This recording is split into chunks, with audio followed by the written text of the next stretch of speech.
Pas 15 ditësh nga urdhri për ndalimin e qarkullimit të furgonëve 8+1, protesta e shoferëve është vendosur në kryeqytet.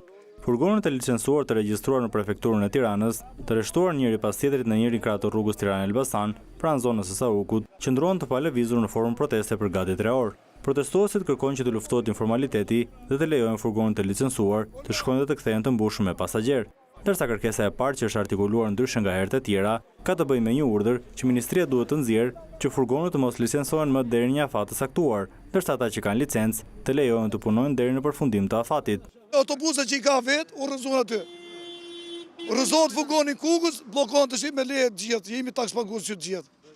S'ka lidhje fare kjo punë. Qeveria me këtë prerje me stopat për një herë të ndaloj punën e furgonave, ne mendojmë se e ka gabim.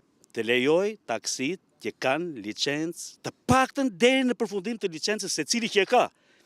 Që unë, ajo çan po mbjen dhe çan po vjen mbrapa kësaj të mvija avash gradualisht. Edhe ta kuptoj që mas 6 muaj ku marrë licencë, unë nuk kam më rinovim.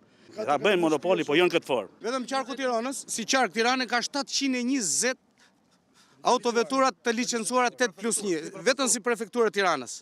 Taksa ecën 8.000 lekë në ditë. Dritat vinë më pagu, qiraja vinë më pagu, letrat e makinës vinë për të pagu, kredia bankës i vjen për të pagu, se banka s'do të di, se punon të shkon vjen të merr shpinë, zjerë dhe në rrugë. Kjo na prek komplet ekonomikisht, në zero për në qanë.